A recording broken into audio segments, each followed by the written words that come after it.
Welcome to the first Oneness Radio podcast. I'll hand the mic off to you first so you can introduce yourself and tell me what it's going to be all about, buddy. Okay, so my name's Ev, and we've been talking about this particular topic, which I guess is quote unquote spirituality, for quite a long time, actually, since we've met, and we've had some amazing discussions and really some deep insights from these discussions. And I think for me, it's something that other people could benefit from by hearing these talks. Mm-hmm. And also whether or not there are people who are even interested in this, because despite the fact that spirituality has become very sort of popular in the mainstream, to find people who are really willing to sort of delve deep into it and really look within is very rare. And in fact, I may know 1 to 2 people who have gone that distance. And so maybe this podcast is a way of maybe flushing those people out or helping people who are really striving for that to get to that place. So that's what I think this could be, but who knows how it will sort of evolve organically. Yeah, so Ev and I met, 13, 14, 15 years ago now? 15 years ago? Something 15. Like that. Yeah. And since we've met, he refers to me as K-Man, by the way. My friends call me K-Man. Since we met, we've kind of had an ongoing back and forth discussion around this topic of spirituality,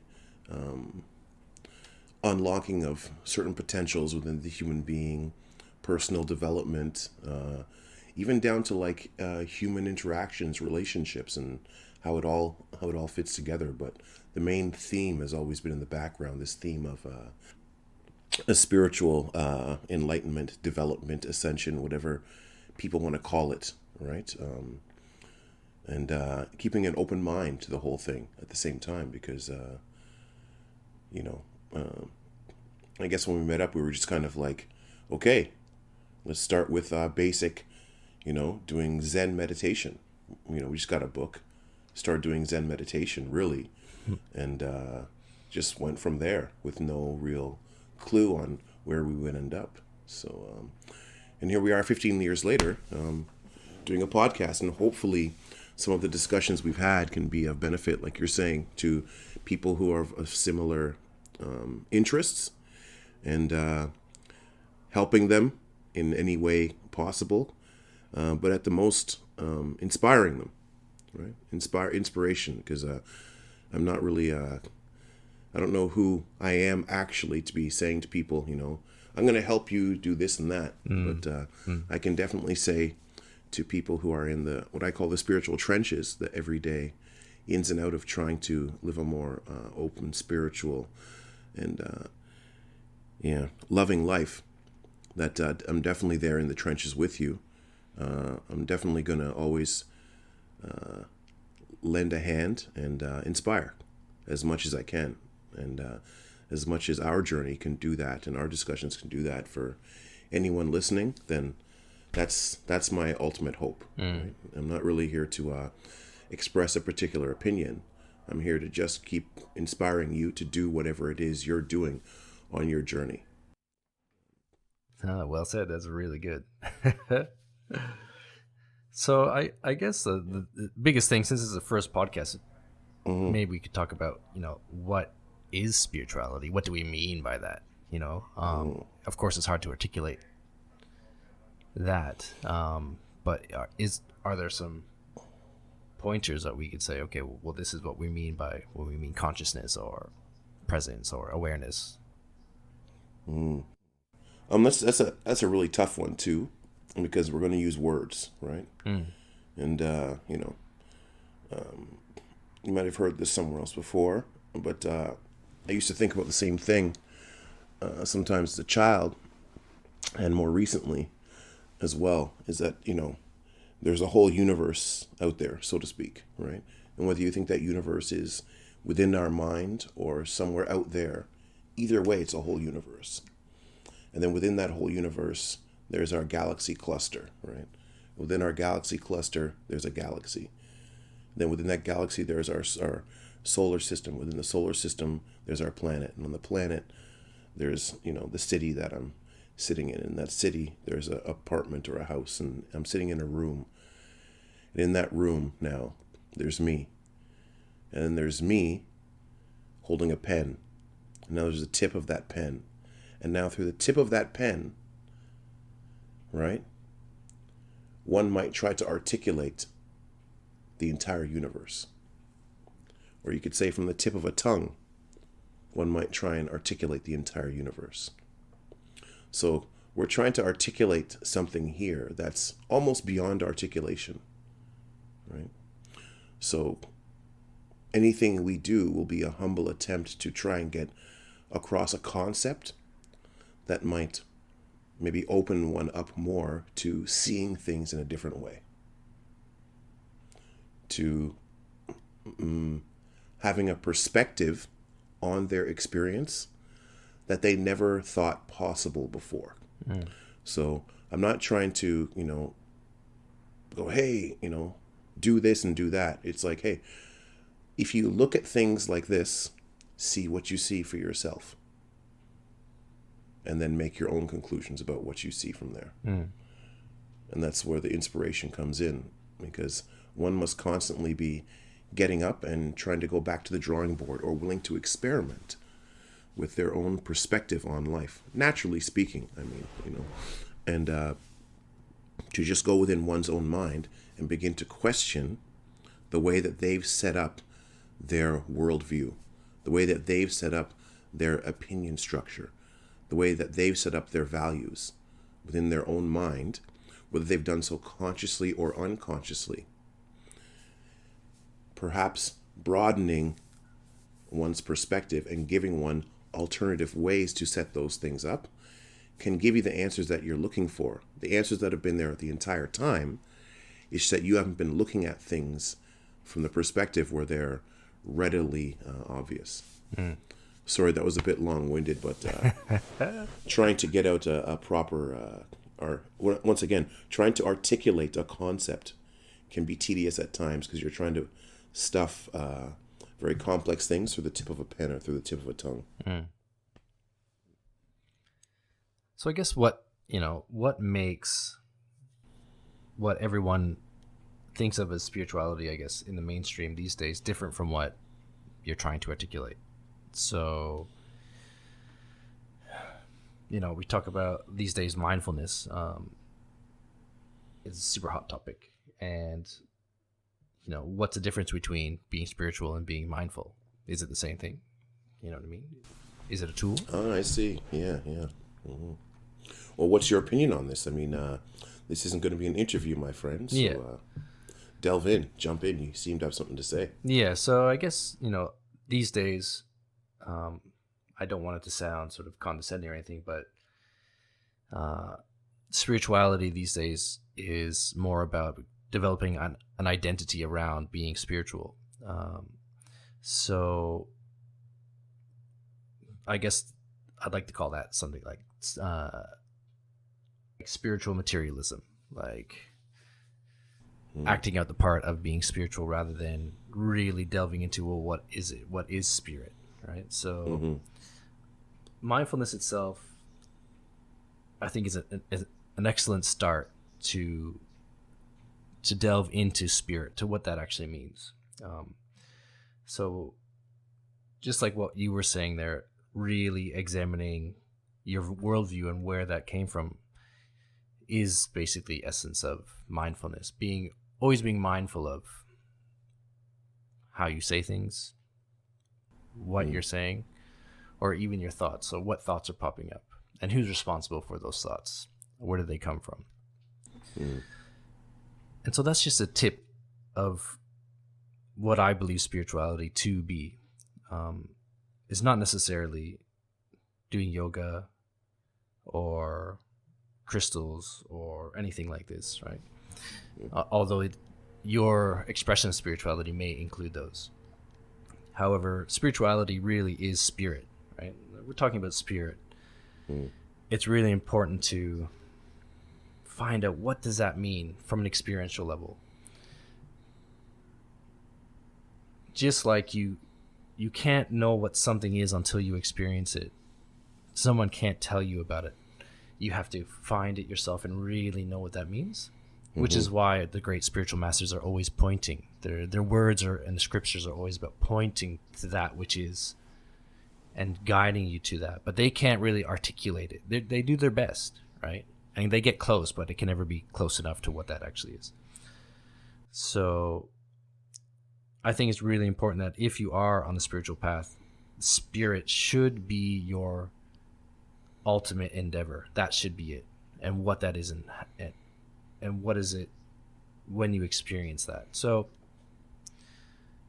for me, mindfulness can bring you to that point where the more you're looking at your own actions and being mindful of how you speak, how you are, how you feel, all these different things, you get to a point where the human being, an individual, slowly becomes a better person, or maybe a more open person. However, you have to take that one step back to say, okay, well, I'm being mindful of all these things, but what is it that is being mindful?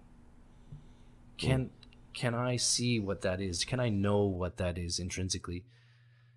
Because that's the basis of my being. All these changes are taking place in front of me, right? The entire universe is, in fact, happening right now, right? But the only thing that's consistent in that ever-changing, experience is that which is at one with that experience, or, where that experience is arising from, or it's so hard to say. Okay. Let me pause there, because I was just like, and please feel free to do this with me during the podcast too. Of course. I saw a few things with what you were saying, and one is just let's put it out there that you're not trying to criticize or attack anyone on their spiritual views or the way they're going about it. Yes. But you've noticed that some people kind of have the entrapments, or the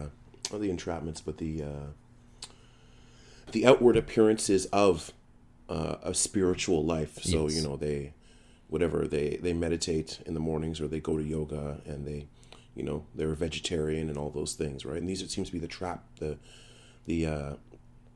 outward, you could say, expressions of what it means to be an awakened or spiritual individual, so that the world can see. And what you're saying is that in a sense is good to do, but is not spirituality itself. There's still outward expressions. Is that what you meant by that? Yes, that's exactly it. Okay. All right. So and the next thing was that you're having trouble articulating exactly what it is, right? And in this changing universe, what's the one thing that remains constant? So let me put it into context.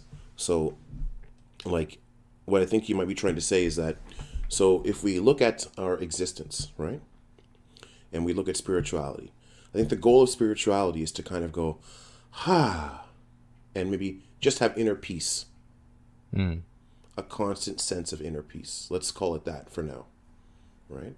Or a constant sense of inner well-being and love, right? Now, the nature of the manifested universe is that every single thing within it, so everything is in a constant state of flux, is in a constant state of change. So down to the desk that's in front of me, it might seem to be standing still, but the atoms within it are constantly moving around, changing, going through their process, just on a level that I can't see. So even things that seem to be standing still to us on an atomic level, they're in a flurry of motion, actually, just really tight packed motion. And our thoughts are in a constant state of motion. Our world is in a constant state of motion. The weather is in a constant state of motion. Everything is in a constant state of change. no matter where we look, within and without. So if I look within inside me, my emotions are constantly changing.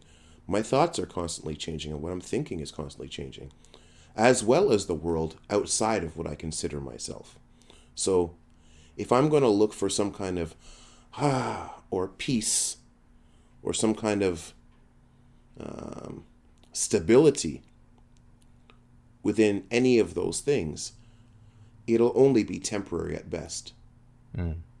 So in the expression of all the things in the universe, so all the things, the thoughts, the feelings, the energy, everything, it's constantly in motion, constantly in a state of becoming a thing and not becoming or unbecoming something else.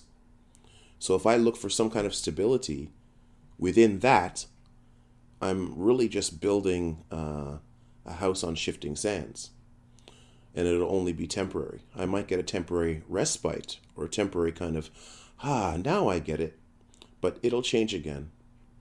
So what you're really looking for is something that doesn't change no matter what's changing. Is what I think you were trying to articulate. That's exactly it. Yeah.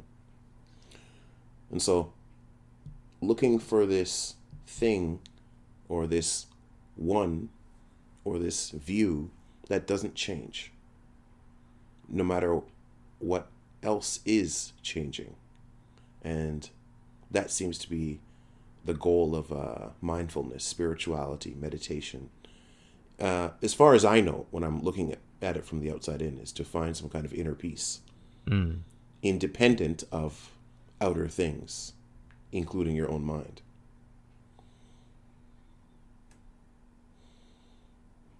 So if that could be stated as a temporary goal for now, right?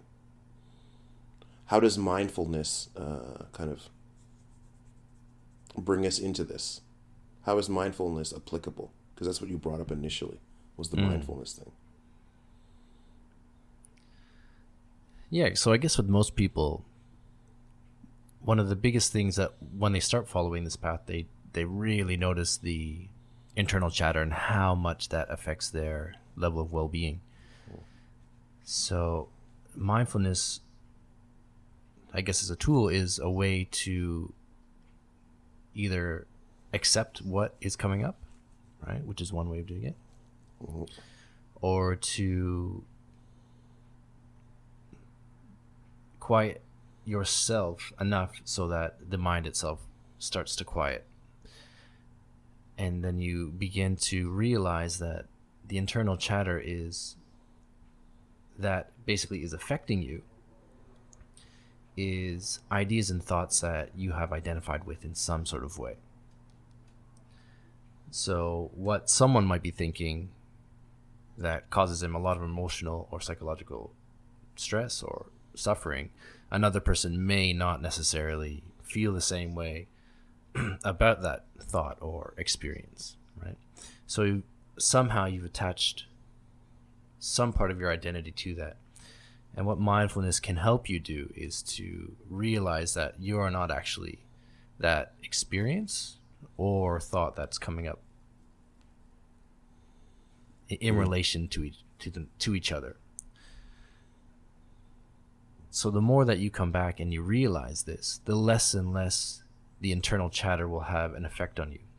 And this starts to help you become more quiet and reflective on not only your own life, but what's happening around you, and more compassionate to others who may not necessarily realize that they're trapped in that cycle of thought, experience, suffering, right? Yeah. Okay. So let's back it up a little bit there. You're talking about this internal chatter. So what are we being mindful of? I think that's a big thing for a lot of people, is to maybe just realize that there is a constant level of internal chatter in the form of words, thoughts, images, just your thought world, right? There's a constant stream of thought bubbling up within your internal experience. Whether you're talking to yourself, you're talking to another person, you're remembering something, you're thinking about the future. There's always an internal dialogue, a conversation happening within at all times. And I think a lot of people just aren't aware of that aspect of themselves 24/7. And you could say mindfulness, when it's just starting out, is to just be aware of this 24/7, not even trying to change anything about it, just being aware of what's happening in there. So I think a lot of people aren't consciously participating in those internal dialogues. So someone might go, how did I end up here? Well, the truth of it is you talked yourself into it mentally. But another truth might be is that you weren't consciously participating in that conversation. So when you came to that decision, you were at the table, but you weren't like listening. And so you could say other factors within yourself kind of came to that decision, and you find yourself doing things sometimes. But because you weren't mindful of the internal dialogue that led you to that decision, it seems like you're just doing things randomly. So that's a huge thing. Before we even start to jump into how to be mindful, is just to understand what we're being mindful of. Like there's an internal dialogue happening within each and every living creature on this planet to some level or another. And in human beings on a complex level. And if we are not aware of our own internal dialogue, then are we actually even responsible for what's happening? Or are we just being dragged along based on, other factors, other things that we're not paying attention to? You could call it a subconscious, or is it just me replaying memories, or being subject to desires that's pulling and pushing me in all these different directions in my internal dialogue, and I'm not paying attention to any of them? So I'm basically a creature that's living at the whim of my experience and my desire, with no creative kind of input into it besides changing it so that it fits the current day. So I don't know until I look within, right? I don't know really until I become mindful. So I think kind of just going, okay, let's be mindful, might be jumping a whole important and fruitful space of development and looking, is just to sit back and watch yourself talk to yourself. Watch yourself think to yourself. Just spend some time doing just that without lifting a finger. So all you're doing is just turning your ear inwards. That's it.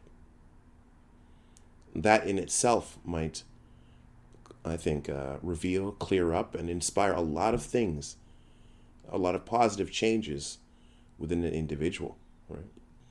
I don't know if that was along the lines of where you were going. I thought it'd be just for value, it'll back up there, because I think some people just aren't even aware of the internal dialogue.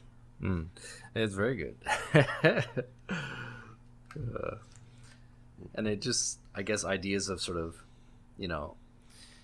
once you do start to turn inward and look at the internal dialogue and seeing what is not just the content of that dialogue, but what's the structure like?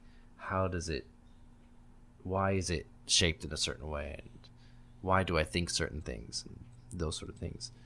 And I guess that's something that arises more, the more mindful you are, the more that you see the structure of a human being and what makes them human and individual and seemingly separate from the whole. Yeah. Yeah. Why don't you speak a little bit on your journey when you started to just look? Yeah, it's interesting. So this is something that I've been interested or dealing with, and probably is a better term, since I was maybe a teenager. So, I grew up in a home that was I think like most of us, fairly chaotic at times. And I often used to think like, why are these people like this? Like, why are my parents like this? Like, we go to church and we study all these beautiful things, about loving one another and all these things. And I always thought it was a bit strange that when we went home, like my parents would act in the opposite manner. And so I think that's where it started. And so I dove into the Bible when I was quite young and wanted to read it for myself rather than to have people tell me about it. And I remember at a very young age wanting to have wisdom over anything else, which is a bit strange. Like money and all these sort of things never really interested me, but I wanted wisdom when I was an early teen, I'd say. Mm-hmm.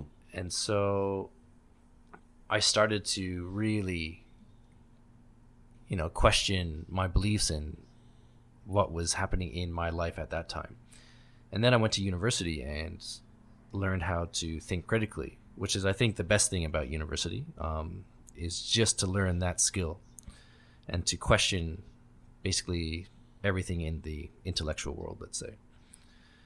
And then it wasn't till after university that I got into it in a more concerted way. I started reading more books like The Theory of Everything. And I never read much before that, but I thought it was such a profound book and it made me think in a different way. Mm-hmm. And then these sort of things sort of snowballed into, as you mentioned earlier, into a book on Zen Buddhism. Mm-hmm.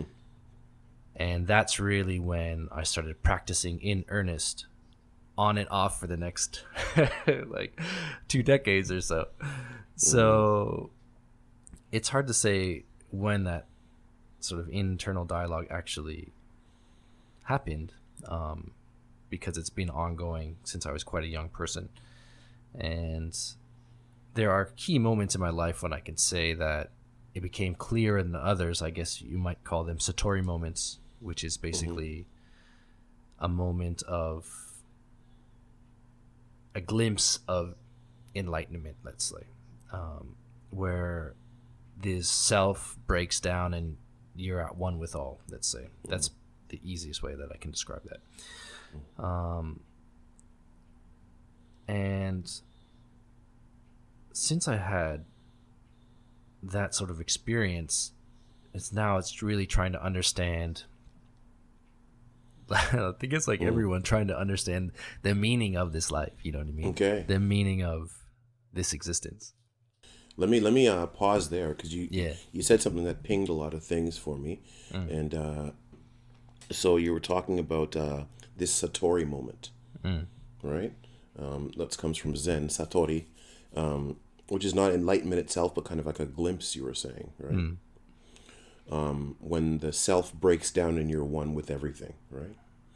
And so I think for a lot of people that might be like oh yeah, when the self breaks down and you're just one with everything. Oh yeah, like on Saturdays, right? When I'm done work for the week. Yeah, or when the kids go to sleep. Exactly, right?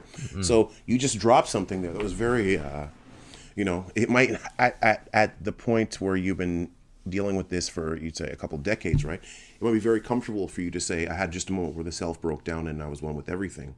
But for some of our listeners, let me just let's back that up a little bit. No, that's good. We're dropping things like, you know what I mean? So I'm like, that's cool and all, right? But so let's bring it back to the mindfulness and the topic of internal dialogue. So let's just say that. So when you say you have a Satori moment from the perspective of internal dialogue, could it mean a moment where the internal dialogue stops because it feels no need or motivation to be in dialogue? It's found some kind of rest, so that there's no more motivation, there's no more drive, there's no more reason for your internal dialogue to be continuing. You've hit a spot where you're like, or kind of like a break from that constant, insistent internal dialogue, where you get to have just some silence. Could that be what you mean by a Satori moment? To an extent, because I'm sure there's a lot of people out there who have had moments where there is no internal dialogue, and that could be as a result of alcohol or a sexual moment or something, right? You know what I mean? It's slightly deeper than that. There's like there really is an experience of oneness and something you can't describe. It's indescribable, and it could be in conjunction with the feeling of bliss or peace or happiness. It's one of those.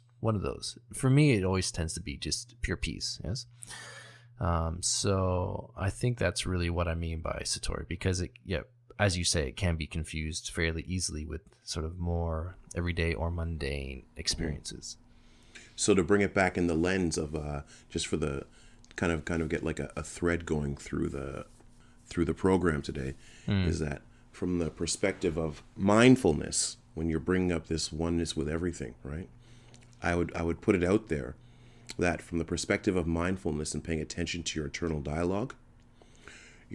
dialogue is being caused by the fact that you're looking for something, that you're seeking something out of your day, that you want something, or that you're trying to avoid something. There's a problem happening, whether it's a problem getting somewhere or a problem getting away from somewhere, a problem staying somewhere, right? Whatever it is, there's some kind of problem or issue happening, and your way of dealing with that issue is to constantly discuss things within yourself to kind of deal with these issues as they come up, and there's a bunch of them within the course of a day. And what a Satori moment from this perspective might be like is a sudden stopping of the entire machine, so to speak. And a stopping in a way where it's not like, oh, you're just quiet and you don't know why. It's you've tripped kind of like by being mindful, you've observed something within that stops you from looking at the outside world or your mind and your thoughts and the internal dialogue or anything at all as a problem. Your perspective shifted. And in that perspective shift, all was silent. All was one. Or you could say there was no reason to talk about anything, because if you're one with everything, what do you talk about? There's nothing to talk about, is another way of describing the same thing. So I'm just trying to unpack what that could mean, keeping in the thread of what we're discussing today with the mindfulness and stuff. If you know what I mean. Not just like you're saying, you can get there through, an orgasm or getting really drunk or, drugs and a whole bunch of other ways. But to do so naturally through just looking within and paying attention to what you're saying to yourself, eventually the faculty that has the ability to pay attention to all the dialogue comes more into focus as opposed to the dialogue itself. Yeah, that's exactly it. And I hope that didn't go off for that didn't go too off for a lot of people. I'm trying to thread things together, not trying to make them more complicated, but as we're definitely seeing, this being our first podcast is very hard to do, just to get up there and start articulating into space, right? So that being said, in terms of mindfulness, how do you see that playing out in sort of your everyday life? You know what I mean? In terms of mindfulness, it's weird, but like there's an old saying that says, know thyself, right?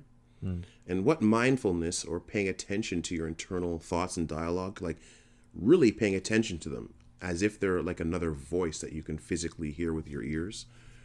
You get to know yourself, your built up self made of experiences and memories, right? And body functions and things like that, right? You get to know that self, right? You get to know that expression. And it's weird, but you get to know. You're saying, wow, I'm not really a nice person. inside. Or you could be like, wow, I'm a bit of an asshole actually, but I mean, the world thinks I'm great. So I'm just filtering out a lot of that stuff, right? Or, some of the thoughts I'm having aren't the best thoughts in the world. I don't want to think that. I don't want to be that person. And of course, in my expression, I'm not that person, right? But just to understand how much you're filtering out, what is there a waste that's left over from that filtering out process, right? Is there a cost to that filtering out process? Is there some kind of friction being caused by that? Is that having an effect on my body and my persona in ways that I'm not expressing verbally or socially, but could that be an effect on my body physically, right? Could it be having effect on my worldview mentally? So you're kind of like really getting to know the ins and outs of yourself, and you start to realize a lot. And hopefully, right, if you're regular, you don't have to be a saint, right? Just a regular, decent person, you'll start to notice things that, hey, I've come this far. If you've come as far enough that you want to be mindful to make positive changes in your life, once you become more mindful and see the things on the inside that you want to change, that you would be decent enough of a person to now have an effort to make those changes. And that's how the thing starts. It's like to get the ball rolling, right? Because really, we've discussed earlier in the program that changing something in the world of flux on the outside isn't really what's going to help you, because it's going to change anyways. So if there's a way to make internal changes, right, so that the structure of what you see as yourself, right, your perspective, your whole view, the way you look out, the way you look in, changes. Those changes can be, you could say, it's like changing something from the structural level, not from the aesthetic level. So those changes can be even more effective, right? If I know that, something as simple as when I get up every morning, I say, crap. That's the first thing I think when I roll out of bed every morning. Now, how could my life change if when I roll out of bed, I see myself thinking, crap. I'm not going to fight myself. I'm not going to go, wait a minute. Why, crap? Why not, yeah? Or why not, oh, yeah? Why not? Right? I'm not going to fight it. I'm just going to say, why not that? Right? And see if the next morning when I get up, I stop myself before I say, oh, crap, and I go, okay, let's try option 2. Oh, yeah. And instead of now trying to change my day and be a better person when I move around, maybe just that change from going, oh, crap, to oh, yeah, has ripple effects in the structure of the way I'm seeing things as I go through my day. And I just end up having a better day for some reason. Right? And that's what I mean, where it's changing things inside where you're going to see the results you're looking for. Because if you're trying to make yourself a better person from the outside, you're going to end up with a lot of forced smiles. Yep. Right? A lot of talking under the breath. A lot of feeling like, hey, man, I just put myself out for these people. No one's giving me any gratitude here. What's going on here, right? You're going to frustrate yourself, right? As opposed to changing the internal dialogue you're having and then letting the outward be an expression of that. As opposed to trying to make the essence of what you are on the outside and then forcing, basically forcing yourself to live as your expression and then forcing your essence to deal with the falsehoodness of that. Why not change the essence level and let the expression happen naturally? And that's what I call the work, the spiritual work, you could say, or the mindfulness work, right? Because at the end of the day, I think a lot of people aren't willing to stand up to themselves, right? And that's what mindfulness is. It's a willingness to stand up and look at yourself. First, to look at yourself, and then to stand up to yourself as you have been living mentally anyways and emotionally up until now. Challenging, questioning your inner hierarchy. Everyone keeps talking about these, let's bring down the outer hierarchies and change the way things are done, right? Yeah. Much more courage is required to look within and challenge your own inner hierarchy and change those things. Because when you have the courage to do that, the rest and the expressions on the outside will happen naturally. So I think another symptom, too, of this whole spiritual, you could say, outwardly spiritual and outwardly looking like I'm a spiritual person thing is having the effect of frustrating a lot of people, because they're trying to fight things that actually have their source, that have their start in the internal dialogue of each and every human being on the planet. And it just gets expressed outwardly in the way it does. So, challenge your own internal hierarchies and see how difficult that is before you go outside battling the outer ones. And you'll understand why it's actually quite a difficult thing to do, And I think for me, right, when I was younger, I wanted to go because I was young. I listened to a lot of really revolutionary music and all that stuff, right? And I wanted to go out and change the world, right? But then someone said to me, are you willing to change yourself first? And when I would look in, I'd say, man, that's a lot to do. You know what? It's easier to go and not be mindful and just fight things outside, right? Because I'm like, that's a lot of concentration I need. That's a lot of self-control I need. That's a lot of patience I need. That's a lot of observation and listening I need to do. Whereas, the other one is, if I'm fighting on the outside, that's a lot of shouting I get to do. That's a lot of finger pointing I get to do. That's a lot of fighting I get to do, right? So it's a very yin versus yang type thing, right? And so when you're younger, it appeals more. Let's go fight the revolution, right? And as I get older now, I'm like, no, the revolution is within, right? The revolution is now, within, wherever you are, right? So, when it comes to mindfulness and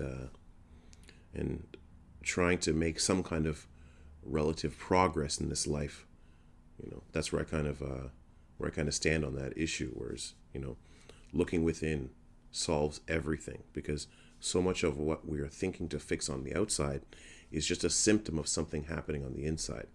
Or, to put it in simpler terms, I stopped looking at the expression of things and started looking at the essence of where those things come from. So these things that are happening in my life, is there something, a source happening on a deeper level than just the physical and the verbal? Is there a mental or emotional source from which these things are being expressed that I'm contributing to, that I'm a part of? And to kind of try to analyze things like that, I have to be really quiet, and you have to really look at yourself. And now you got to be really honest with yourself too, right? And the more mindful you become, you realize that just as part and parcel, like developing a skill, you become more honest with yourself. You become more quiet when you're looking within, just like practice, right? And eventually you just end up sitting down, being quiet, not trying to add anything to the verbal dialogue, and just look at it within from a very, very detached, honest point of view. And that is literally just meditation. And so my big, you could say, thing that I'm always trying to encourage or inspire people to do is, in whatever way, shape, or form you feel comfortable with at first, find a way to meditate. Meditation is medication, so stay on your meds. Right? It's a big thing for me.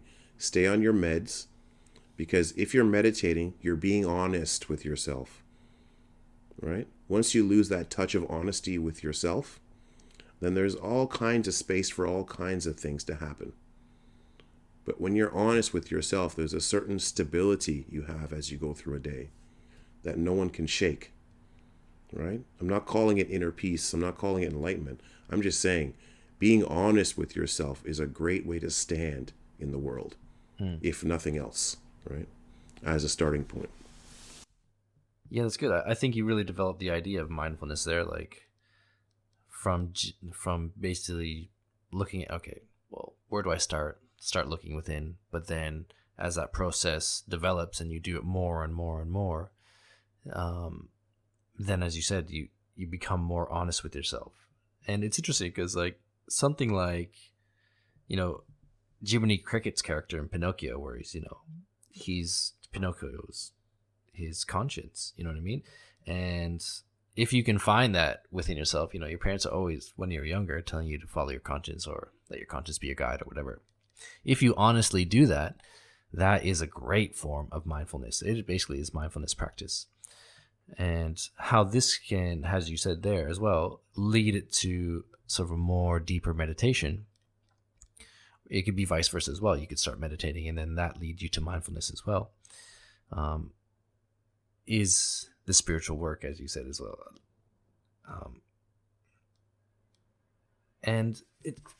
Although I've been doing this for years, it seems like there's never an end to this. Like you always have to be introspective. You know what I mean? Yeah.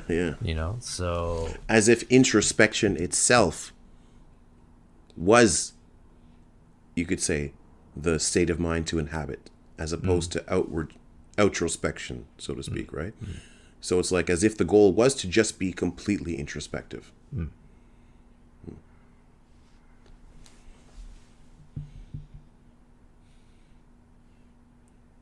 What kind of resistance, right, pops up in the mind when I say always be completely introspective? What pops up? Or what would pop up in the past? What resistance would the mind throw up to that? What internal dialogue would come to say, don't be introspective? Because, right? Is anything arising? Like personally right now? Yeah. Not really. That's what I mean. Or what would pop up, right? Or what would have popped up in the past, right? Yeah, it would have been like, well, like, what about this terrible atrocity happening here, or this or that, or no. You know what I mean? But now it's just like, yeah, like that's where I find the most growth as an individual, and thus peace and happiness from that, because I'm contented with, who I am, and that sort of internal dialogue is mostly a result of conditioning on all sorts of fronts, conditioning of the year I was born, the family I was born into, the culture I was born into, the worldview I was born into, my biological structure, my genetics. All of it is a factor in basically the creation of the internal dialogue, or you could even say Evan, right? So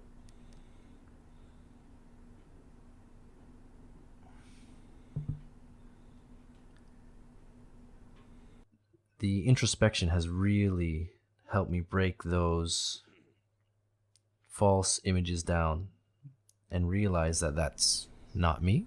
You know what I mean? And just a simple practice, neti, not this, is a powerful practice, right? I guess it's another way of saying mindfulness. Yeah, that introspection, what used to pop up a lot in my mind when I was starting to become more introspective is, if you don't pay attention to the outside world, then something bad's going to happen, or you're going to miss something, or, you'll let something slip, right? And so there is immediately the push to be outrospective and always looking outwards into the things that are always changing, and not look inwards to the thing that everything seems to be revolving around and not moving in and of itself. And so when one sits down and tries to become introspective, the first thing that's going to happen is the mind will naturally move towards outward things, right? And say, well, you got to pay attention. You got to pay attention. And I just want to point something out very subtly to people who might be at this or dealing with this, is that notice how it's always trying to make you worry. Whatever it is that's stopping you from being introspective, you might call it the bad part of your mind, or you might call it, the ego, or you might call it, the devil, whatever you want to call it.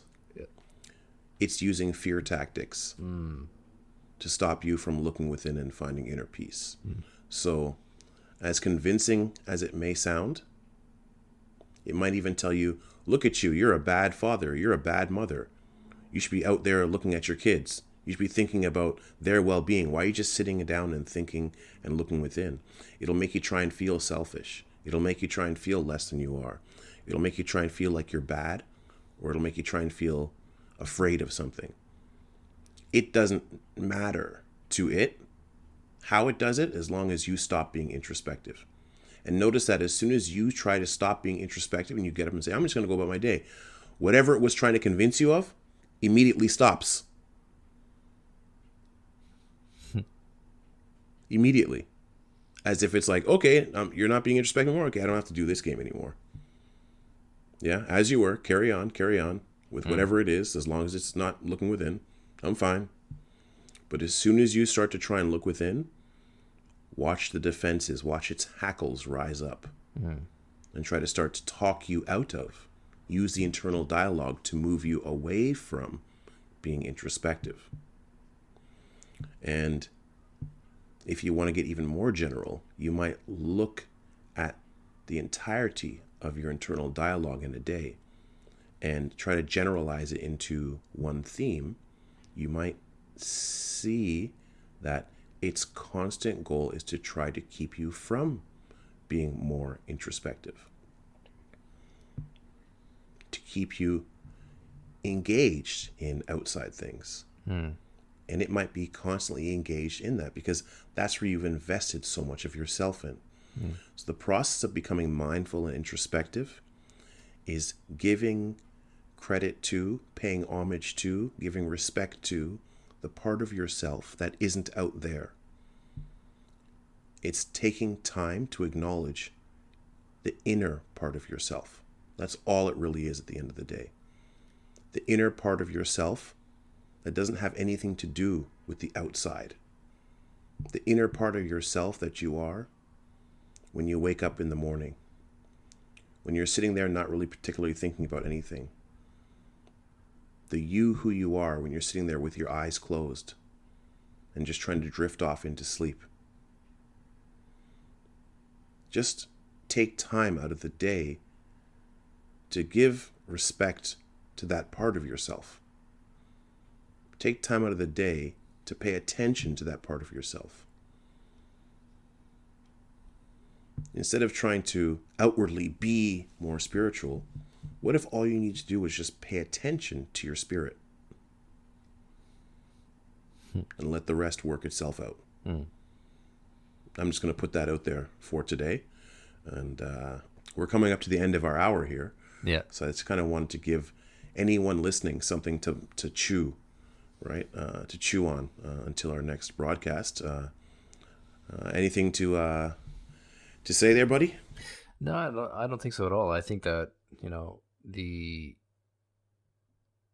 the topic came up nice and naturally, actually, and then came to a really nice conclusion. And this is something that, like most things, if it's a new skill for you, it's important that you take time to develop and not add more content to what you're learning, although it's just kind of an unlearning. To take time to do the practice and not focus too much on theory. So I think that's great. I think we should have Awesome. Okay. Well, this has been the first broadcast of Oneness Radio. I hope you enjoyed and got something from it. Fantastic. All right. Talk to you soon. Peace, buddy.